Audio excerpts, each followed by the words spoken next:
नमस्कार साथियों, स्वागत है आपका BNK24 यूट्यूब चैनल पे। बहुत बहुत साथियों, आज की जो वीडियो का विषय रहेगा, एक तो इस विषय पे चर्चा कर लेंगे कि जब तुम्हारा मेटल के जो इंडेक्स हैं वो भी गिरे, तुम्हारा FMCG भी गिरा, PSU बैंक भी गिरे, उसके बाद में बाज़ार में हरियाली थी, क्यों थी? FII ने खरीदारी चालू कर दी है और ये क्या है, खरीदारी टिकेगी, इसके ऊपर विस्तार से चर्चा करेंगे। दूसरी जो चर्चा का बड़ा विषय रहेगा वो रहेगा सनातन का अपमान नहीं सहेगा हिंदुस्तान। इसको लेकर के जो chief justice of CJI of India हैं, उनके ऊपर जूता फेंकने का जो मामला है, क्या है पूरा प्रकरण, इसके ऊपर विस्तार से समझ लेंगे। दूसरी चर्चा इस बात पर रहेगी कि भाई टाटा का जो टाटा कैपिटल का IPO आ रहा है, इसमें पैसा लगाएं या LG वाले में लगाएं। LG वाले में लगाएं तो क्यों लगाएं, टाटा कैपिटल वाले में लगाएं तो क्यों लगाएं, इसके ऊपर विस्तार से चर्चा करेंगे। आज जो है, आज इस बात पे भी नज़र डालेंगे कि FII DII के साथ साथ क्या है, बाज़ार में अब मूवमेंट बदल गया है, क्या ऐसे ही चलने वाला है। अगर बात करें यार विदेशी संस्थागत निवेशकों की, तो आज FII ने 1440 करोड़ रुपए की कैश में खरीदारी की है। बाजार के अंदर जो मूवमेंट दिख रहा था वो FII के कारण था।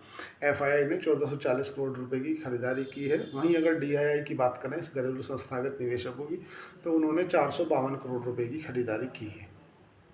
अगर बात करें निफ्टी की, तो निफ्टी आज 31 पॉइंट चढ़ गया और तुम्हारा क्लोज टू क्लोज अगर बात करोगे तो हमने हायर हाई हायर लो बनाया, मतलब कल के हाई से ऊपर ही बंद हुए आज।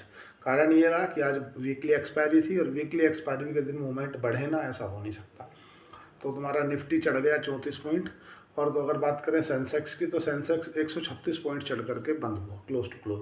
बैंक निफ्टी में मूवमेंट रहा, 134 पॉइंट बैंक निफ्टी चढ़ गया। और अगर बात करें निफ्टी मिड कैप की, तो निफ्टी मिड कैप में भी 274 पॉइंटों की तेज़ी देखने के लिए मिली। निफ्टी स्मॉल कैप में भी थोड़ा बहुत मूवमेंट रहा और 55 पॉइंट चढ़ के निफ्टी मिड कैप बंद हुआ। हायर हाई हायर लो बना रहा। सोने ने फिर एक रिकॉर्ड तोड़ दिया है और 1,21,000 प्रति 10 ग्राम पे सोना भी वर्तमान में कारोबार कर रहा है।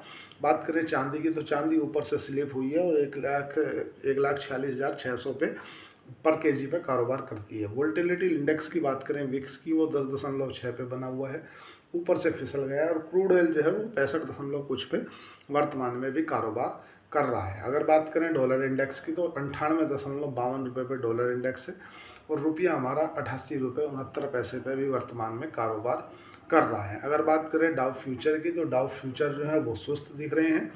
जापान के जो बाजार हैं वो मिला जुला कारोबार देखने के लिए मिल रहा है। हांगकांग के बाजार आज थोड़े से रेड में हैं, हांगकांग के बाजार गिरे हुए हैं। बात करें आज सबसे ज़्यादा गिरने वाला इंडेक्स होगी, तो सबसे ज़्यादा गिरने वाले इंडेक्स रहे, उनमें तुम्हारा निफ्टी FMCG सबसे आगे रहा, 293 पॉइंट साफ हो गया। दूसरा निफ्टी मेटल भी 29 पॉइंट गिर गया। निफ्टी PSU भी गिरने में कम नहीं था। Nifty PSU public sector unit bank जो है वो 31 पॉइंट गिर के बंद हुआ।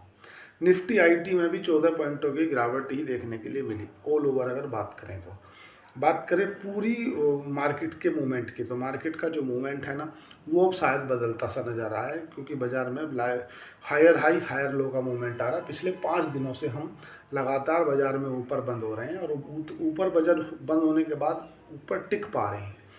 अब अगर पिछले फ्राइडे की बात करें, तो फ्राइडे को भी मूवमेंट अच्छा रहा, उसके बाद में सोमवार को अच्छा रहा, आज भी बाजार के अंदर मूवमेंट अच्छा रहा। अब ने म्यूचुअल फंड के माध्यम से, SIP के माध्यम से, पहली बात तो कोई भी महीने का जो पहला हफ्ता रहता है ना, वो हमेशा ही अच्छा जाता है। उसके पीछे कारण ये है कि लोगों की SIP कटती हैं। और अब जो ना केवल FII अगर शॉर्ट भी नहीं काट रही और केवल अपने बिकवाली ही कम कर दें, तो उससे भी बाजार के अंदर जो मूवमेंट है ना, वो बदल जा रहा है। अगर बात करें आप LG की, कि LG के IPO में पैसा लगाएं या नहीं लगाएं। देखो, अगर LG की बात करोगे तो लगभग 11,607 करोड़ रुपए का IPO आ रहा है LG का। कंपनी 1999 में बनी थी और पूरा का पूरा ऑफर फॉर सेल है, मतलब कंपनी अपना पूरा हिस्सा प्रमोटर की जेब में जाने वाला है। कंपनी का जो प्राइस बैंड है वो 1,080 रुपये से 1,140 रुपये के बीच में है और 7 अक्टूबर से 9 अक्टूबर के बीच में IPO खुला रहेगा। अगर इसके GMP की बात करें, ग्रे मार्केट प्रीमियम की, तो 36% के आसपास इसका ग्रे मार्केट प्रीमियम अभी वर्तमान में कारोबार कर रहा है जो कि अच्छा है। NSE और BSE दोनों पे ही ये लिस्ट होगी।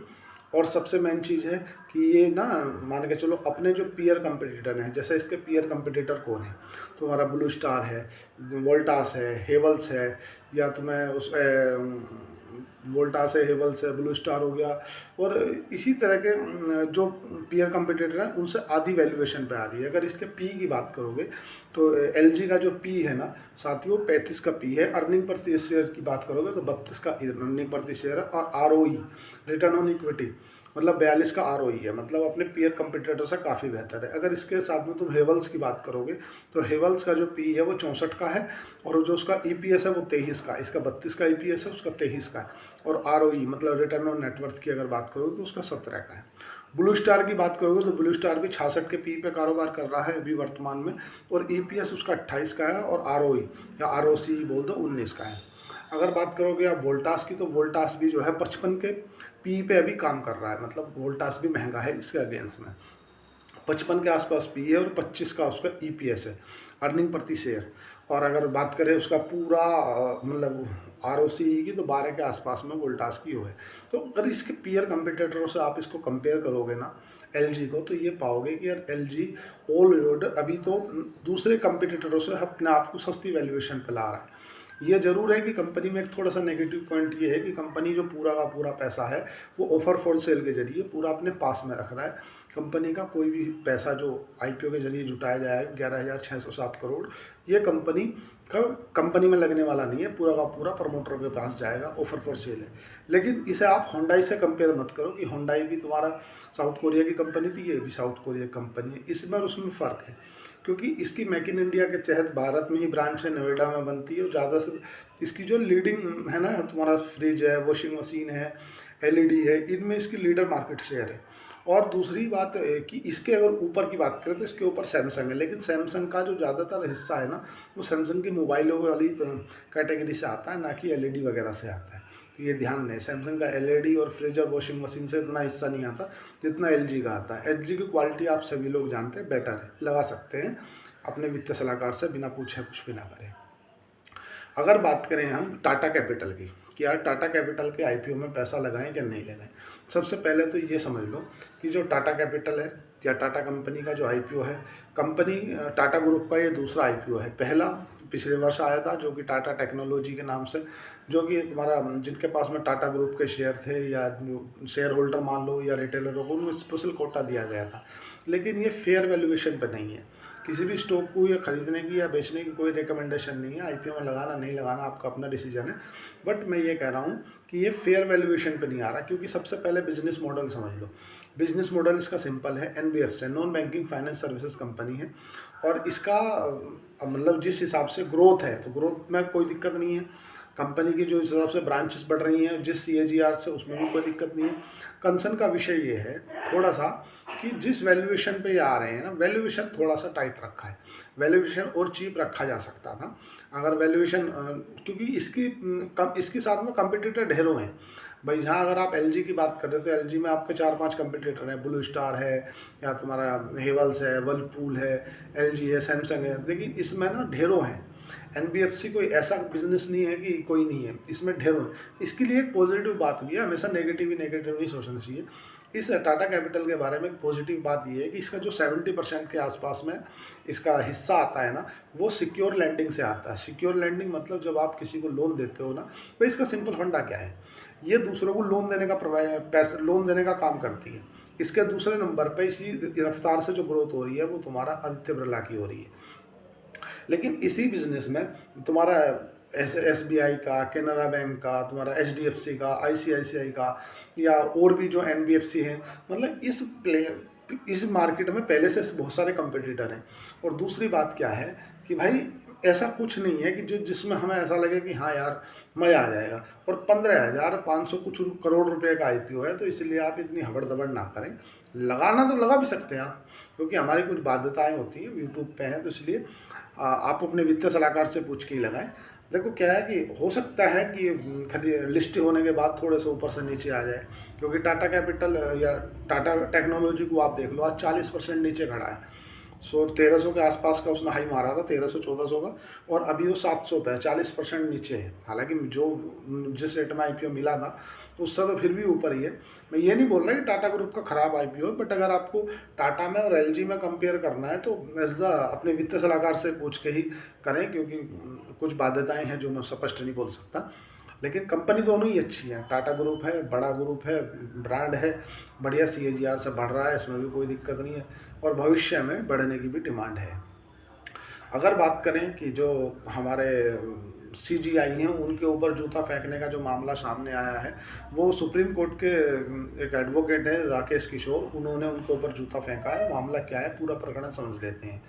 एक्चुअल में है खुजराहो के अंदर एक विष्णु, खुजराहो पड़ता मध्य प्रदेश के अंदर छतरपुर में, वहाँ पे एक विष्णु भगवान की मूर्ति है जो कि मतलब टूटी हुई, ऊपर से खंडित है उनके धड़। तो एक 16 सितंबर को एक PIL दाखिल होती है, कहाँ पर, माननीय सुप्रीम कोर्ट में। और ये जो जिसने ये आवेदन लगाया ना, उसने ये कहा कि हम ये चाहते हैं कि जो आर्कोलॉजिकल सर्वे ऑफ इंडिया है ना, पुरातत्व विभाग है ना, वो इसे पूरी कर दिया जाए, मतलब उसका रिस्टोर कर दिया जाए। लेकिन जो जिस तरह के आरोप चल रहे हैं, वो आरोप ये है कि जो गोगोई जी है ना, जो CGI है ना, उन्होंने मजाक भरे लिहाजे में ये उड़ाते हुए कहा कि भाई आप विष्णु जी से ही बोलो, वहीं बैठ के विष्णु जी ही आपकी मदद करेंगे। अब मजाक में कहा क्या सीरियस में कहा, लेकिन ये ऐसी उन्होंने बताया है, राकेश, जो तुम्हारे राकेश किशोर है उनके मुख से ही, कि उन्होंने ये बोला है कि भाई तुम तो विष्णु जी से ही बोलो, वही करेंगे।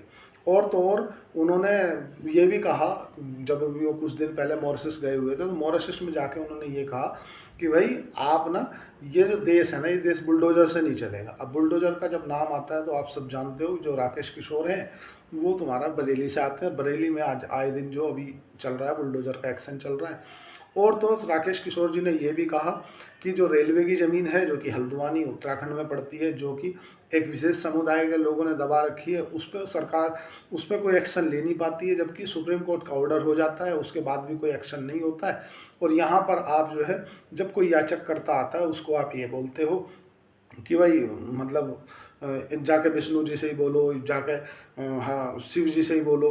अल्टीमेटली भाव जो है ना, भाव ये है कि जो माननीय सुप्रीम कोर्ट जजेस हैं, उनको कलम से जो करना से करना चाहिए, अपने भावना उनकी क्या है वो नहीं लानी चाहिए। देखो राजनीतिक मामले जो है ना, राजनीतिक पार्टियां तो अपनी अपनी रोटी सेक रही हैं, कोई बोल रही है दलित के ऊपर हमला है, कोई कुछ बोल रहा है, वो अलग विषय है। क्योंकि अगर दलित के ऊपर हमला है तो दलित ही तो CGI बने हैं, मोदी जी के राज में ही तो बने हैं, वो एक अलग विषय है। बाकी अगर CGI का अपना कोई हित है, हालांकि इसके ऊपर सफाई दी CGI ने, बोला कि मैं सब धर्मों को मानता हूँ, हिंदू को भी मानता हूँ और मुस्लिमों को भी मानता हूँ, कृष्ण में भी मानता हूँ, और मैं खुद भी बौद्ध में हूँ। लेकिन कहने का मतलब ये है कि उन्हें अपने तरफ से पिटिशनकर्ता को कुछ भी जवाब नहीं देना था कि भाई तुम्हें विष्णु जी से कहना है या क्या कहना है, वो तुम्हारे अपने व्यक्तिगत भाव है। दूसरी बात क्या है, एक एडवोकेट नियम है, जो कि नियम एडवोकेट है 1961 में, उसमें 35 में A में लिखा गया है कि अगर किसी अधिवक्ता की सस्पेंड करना है तो उसके लिए कमेटी बनती है, लेकिन उसे बाईपास करते हुए उन्हें राकेश रोशन जी को सस्पेंड कर दिया गया है अभी तक। अगर आप स्टॉक मार्केट में काम करना चाहते हैं तो सबसे पहले ये ध्यान रखें कि बिना वित्तीय सलाहकार के पूछे कुछ भी ना करें। मार्केट है दुधारी तलवार, आगे भी चलती है पीछे भी चलती है, नुकसान कर लोगे। आज के लिए इतना ही। चैनल को लाइक करें, सब्सक्राइब करें। अगर आपको शेयर खान के साथ डीमैट अकाउंट खुलाना है तो नीचे दिए गए डिस्क्रिप्शन पर आप अकाउंट ओपन कर सकते हैं। आज के लिए इतना ही, धन्यवाद, थैंक यू।